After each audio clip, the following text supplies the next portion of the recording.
আজকে আমরা জুম্মার নামাজ পড়ার জন্য একত্রিত হয়েছি। আমাদের উদ্দেশ্য কি ভাই বলেন সবাই?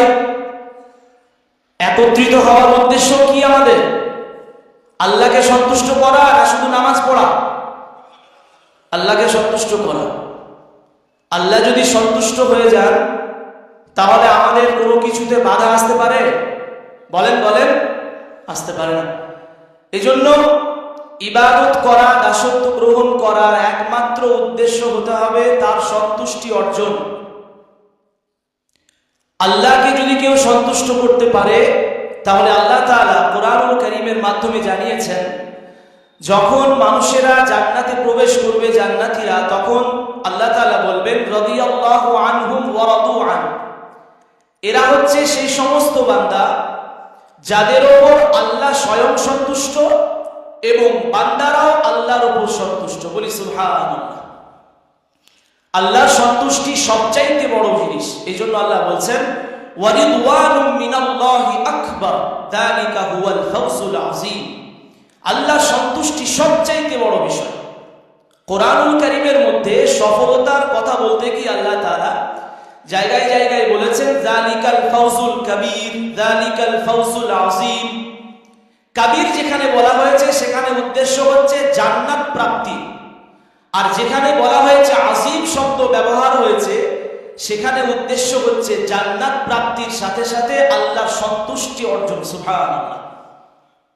এজন্য যারা সুফি টাইপের মানুষ তারা বলেন क्या जन्नत के पीछे लगे हो, अल्लाह को तलाश करो, अल्लाह की खुशनुदी तलाश करो, जन्नत खुद ब खुद मिल जाएगी।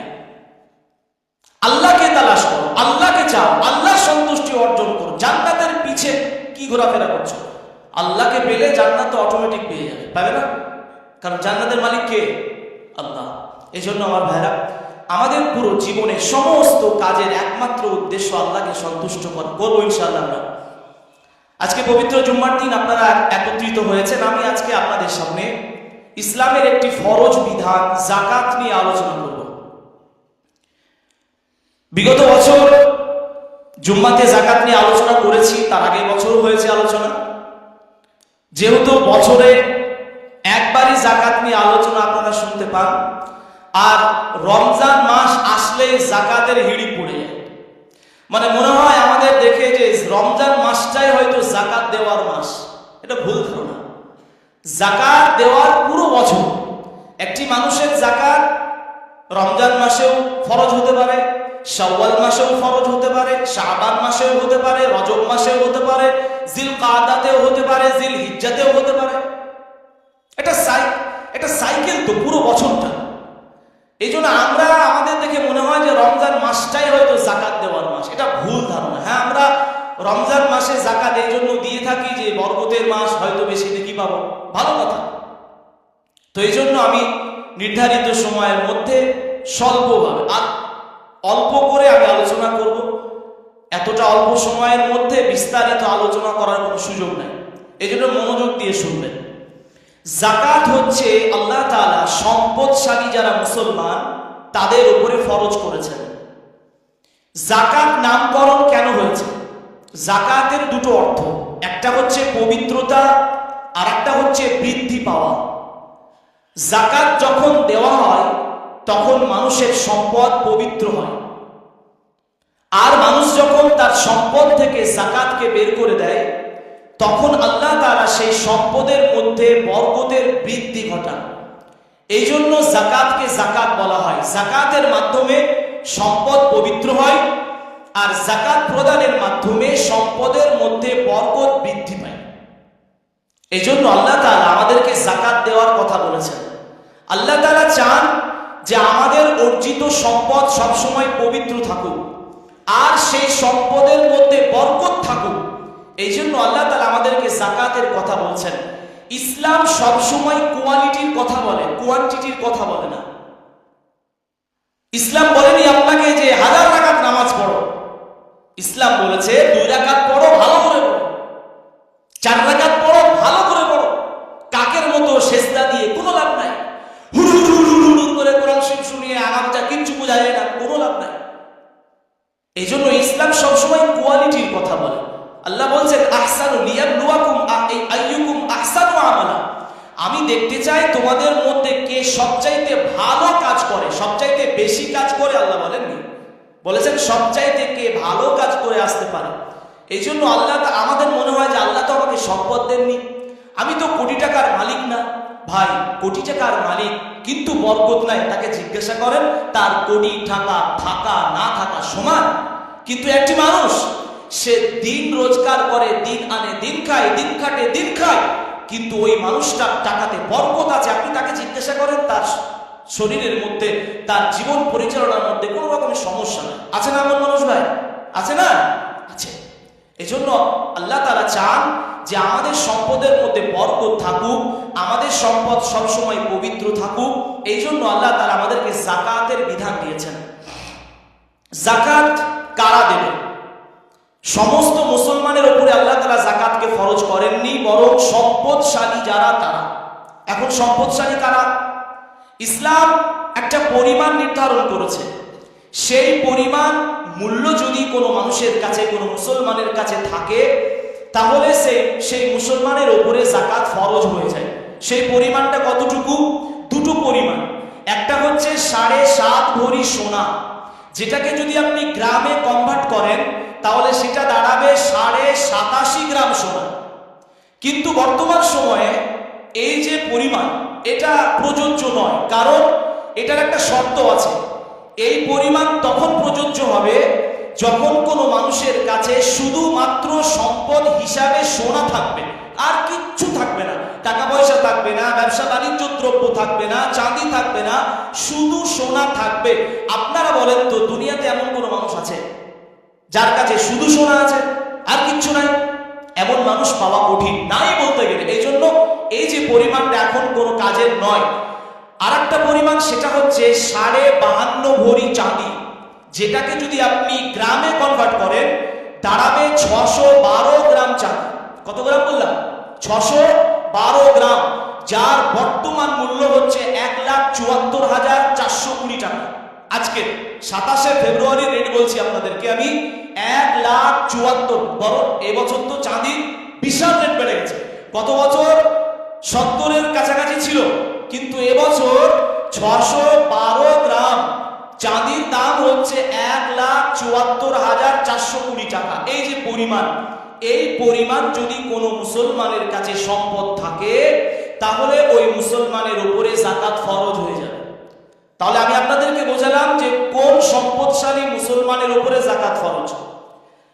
আর একটা কথা শুনেন, সেটা হচ্ছে কোন কোন বিষয়, কোন কোন জিনিসের উপরে আমাদেরকে যাকাত দিতে হবে। নাম্বার 1 সোনা চাঁদি, নাম্বার 2 ক্যাশ মানি, যেটাকে আমরা টাকা বলছি, নাম্বার 3 ব্যবসায়িক বাণিজ্যিক দ্রব্য, যেগুলো ব্যবসা, যেমন কাপড়ের দোকান আছে, মুদিখানা দোকান আছে, ওষুধের দোকান আছে, আরো বিভিন্ন রকমের ব্যবসা আমরা করি।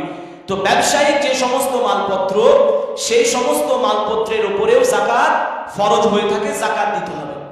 এখন কথা হচ্ছে যে যাকাতের শর্ত কি, কোন কোন বিষয়গুলো যদি আমার সামনে সুস্পষ্ট হয়ে যায় তাহলে আমাকে যাকাত দিতে হবে। ভালো করে শুনুন। নাম্বার 1, একটা বছর অতিবাহিত হতে হবে। আমি যে বললাম আপনাদেরকে পরিমাণ 1,74,420 টাকা আজকের রেট অনুযায়ী, এই যে পরিমাণ, এই যে মূল্য, এই মূল্যের বয়স 1 বছর হতে হবে, তবেই যাকাত ফরজ হবে, না হলে হবে না। এখন আমাদের একটা ভুল ধারণা যে 1 বছর বলতে কি বোঝানো হয়, ভালো করে বোঝেন, এখানে অনেকেই ভুল বোঝেন। আমি আপনাদেরকে উদাহরণ দিয়ে বোঝাচ্ছি। আপনি টাকা জমাতে শুরু করেছেন, সেটা হচ্ছে কোন মাসে? ধরেন শাবান মাসে, রমজানের প্রথম মাস, আগের মাসটা শাবান। শাবান মাসে আপনি টাকা জমাতে শুরু করলেন, করতে করতে টাকা জমা করতে করতে করতে পহেলা রমজানে আপনার কাছে 2 লক্ষ টাকা জমা হয়ে গেল। আপনাকে জমা করতে হবে 10 লাখ, কারণ আপনি হয়তো আগামী বছর মেয়ের বিয়ে দিবেন, এই জন্য টাকা জমা করছেন। রমজান মাসের প্রথম তারিখে আপনার কাছে এই যে 52.5 ভরি চাঁদির মূল্য কিন্তু চলে আসলো। এখন আপনাকে কি করতে হবে? ওই রমজানের প্রথম তারিখটা লিখে রাখতে হবে যে আমার এই তারিখে আমি সাহিবে নিসাব হলাম, মানে ইসলাম যে পরিমাণ থাকলে যাকাত অপরিহার্য করেছে সেই পরিমাণের মালিক আমি পহেলা রমজান হয়ে গেলাম। এখন রমজান গেল, তারপরে শাওয়াল গেল, জিলকাদা গেল, জিলহিজ্জা গেল, আবার নতুন বছর শুরু হলো মুহররম। এই করতে করতে করতে করতে আগামী বছরের আবার প্রথম রমজানে আপনি চলে আসলেন। এখন আপনাকে দেখতে হবে এই রমজানের প্রথম তারিখে আপনার পরিমাণ কতটা টাকার মূল্য। যদি আপনার পরিমাণ হয়ে যায় 10 লাখ কিংবা 8 লাখ কিংবা 7 লাখ, তাহলে আমার ভাইয়েরা এই পুরো 7 লাখের উপরে আপনাকে যাকাত দিতে হবে। এইটা হচ্ছে 1 বছর পূর্ণ হওয়ার শর্ত। কিন্তু আমরা কি মনে করি, মাঝখানে আমার তো টাকা অনেক ঢুকেছে, তার তো বয়স 1 বছর হয়নি, হয়তো 5 মাস বয়স কিংবা 4 মাস বয়স। আমি আপনাদেরকে বলে রাখি, যাকাত দেওয়ার ক্ষেত্রে একটি বছরের প্রথম তারিখ আর শেষ তারিখ ধর্তব্য। মাঝখানের তারিখে আপনার কি হয়েছে, কমেছে না বেড়েছে, কোনো ধর্তব্য হয় না।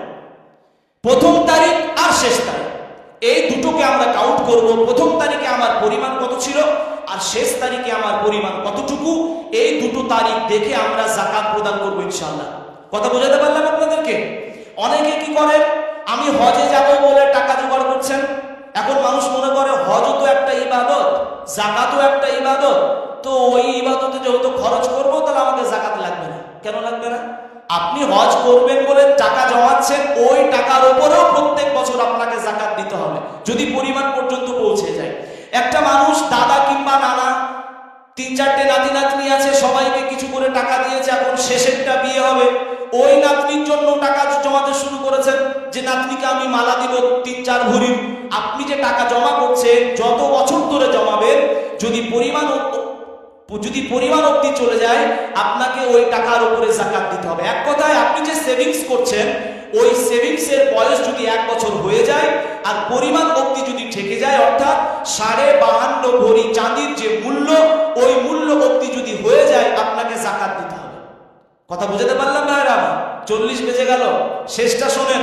যাকাত কাদেরকে দেবেন আমি অল্প করে বলছি, যদি আপনাদের বিস্তারিত বোঝার প্রয়োজন হয় আমাকে পরে, আমি সবসময় এখানে আছি, ব্যক্তিগতভাবে আমার কাছে জেনে নেবেন যদি সমস্যা থাকে। যাকাত কোথায় কোথায় দেবেন? যেহেতু 8 প্রকার মানুষকে যাকাত দেওয়ার কথা আছে, এই জন্য আমি আপনাদেরকে দেখে দেখে বলি, না হলে উল্টোপাল্টা আমি নিজেও করে ফেলবো। নাম্বার 1, আপনি কাদেরকে যাকাত দেবেন? লিল ফুকারা, যারা ফকির।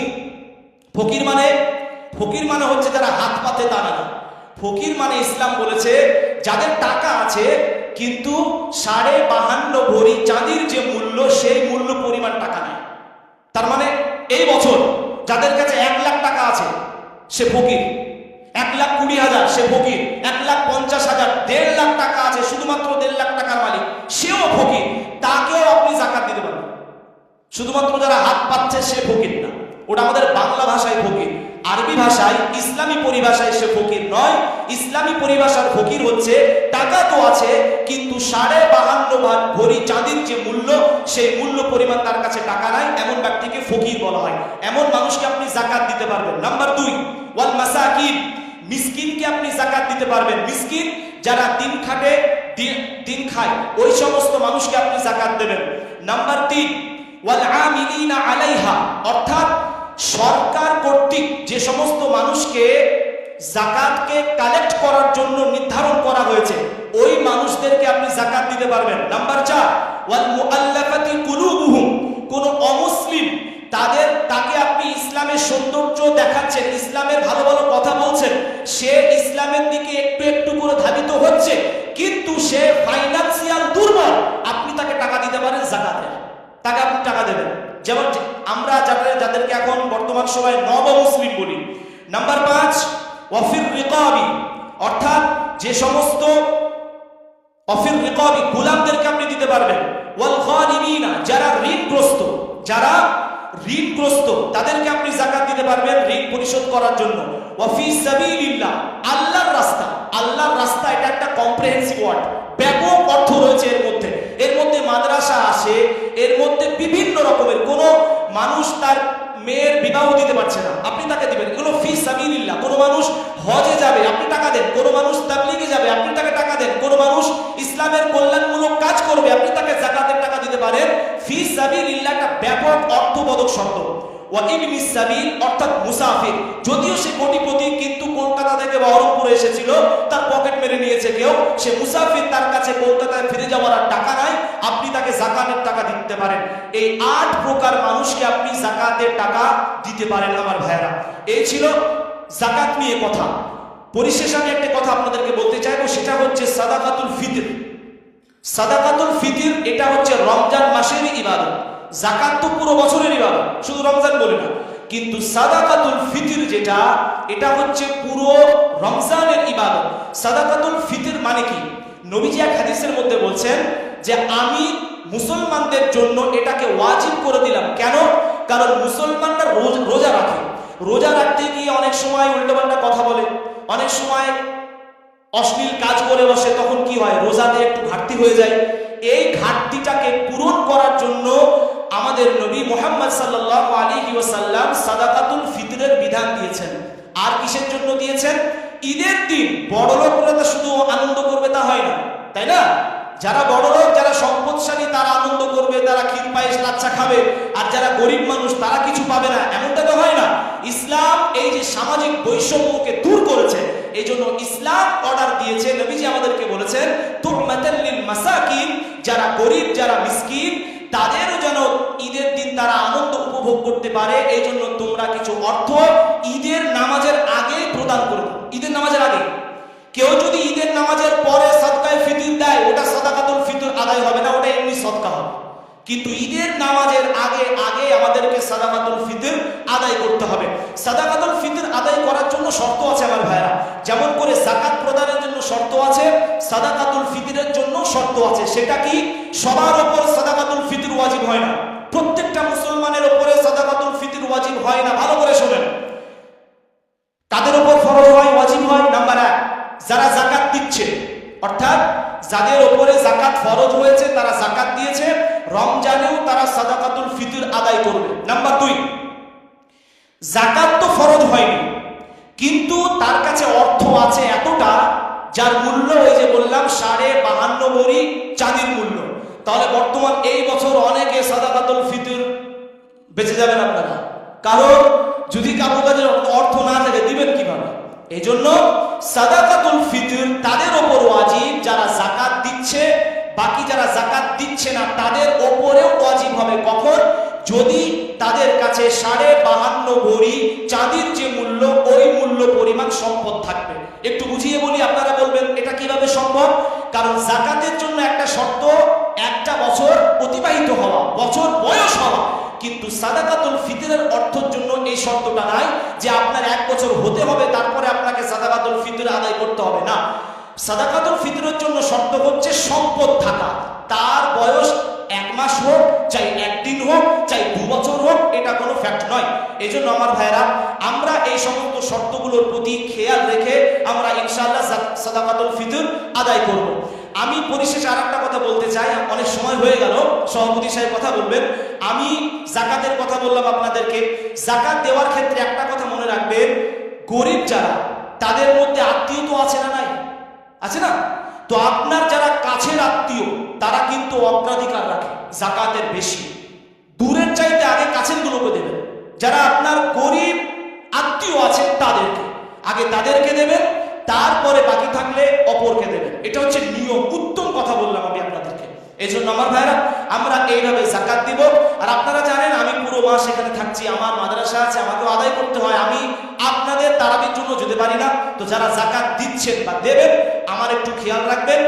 প্রথমে তো আপনাদের ভাগুনি মাদ্রাসা, তারপরে আত্মীয় লিস্টে আমি পড়ি, সুরুলিয়া তুরুলিয়ার আগেও আত্মীয় লিস্টে আমি পড়ি। আত্মীয়র কথা বলার উদ্দেশ্য আমার এটা যে ভাকুড়ি মাদ্রাসার পরে আত্মীয় লিস্টে আমি প্রথম আছি। তো আত্মীয়দের খেয়াল যখন আপনি পাড়া প্রতিবেশীর ক্ষেত্রে করবেন, মাদ্রাসার ক্ষেত্রেও করতে হবে ইনশাআল্লাহ। ওয়া আখিরু দাওয়ানা আলহামদুলিল্লাহি রাব্বিল আলামিন। আসসালামু আলাইকুম। জি আচ্ছা, যাকাত দেওয়ার ক্ষেত্রে বাপকে দেবেন, একটা মূল নীতি লক্ষ্য করবেন। একটা হচ্ছে আপনি যাকাত কাদেরকে দিবেন? আত্মীয়র ক্ষেত্রে যারা জন্মের উৎস, মূল নীতি যারা জন্মের উৎস, কারা কারা? বাপ, দাদা, তার আব্বা, তার আব্বা, তার আব্বা, এভাবে মায়ের দিকে আসেন, মা, মায়ের মা, তার মা, তার মা, এদেরকে যারা জন্মের উৎস তাদেরকে আপনি জাকাত দিতে পারবেন না। এরকম ভাবে আপনি তাদেরকেও জাকাত দিতে পারবেন না যেগুলো আপনার থেকে জন্ম নিয়েছে। যেমন আপনার ছেলে, আপনার ছেলের ছেলে, তার ছেলের ছেলে, তার ছেলের ছেলে, আপনার মেয়ে, তার মেয়ে, তার মেয়ে, তার মেয়ে, দেওয়া যাবে না। অর্থাৎ মূলনীতি লক্ষ্য করবেন, যারা জন্মের উৎস তাদেরকে জাকাত দিতে পারবেন না, আর যারা আপনার থেকে জন্ম নিয়েছে তাদেরকেও আপনি জাকাত দিতে পারবেন না। বিবির জাকাতটা দিয়ে দিবেন। ইফতারের পরে চা খেতে যাবেন আর বাসনগুলো সে মাজবে, তো তার যে সোনাদানা আছে ওই জাকাতটা আপনি দিয়ে দেবেন। আমিও দিই, আমার স্ত্রীর জাকাত আমিও দিই, আপনারাও, যেহেতু আপনারা মুক্তাদি, ইমাম যা করবে মুক্তাদিকে তাই করতে হবে। হ্যাঁ, করতে হবে না? আমরা এ কথা বলেন না কেন? তাহলে আমি ইমাম, আমি করছি জাকাত বিবির হয়ে আদায়,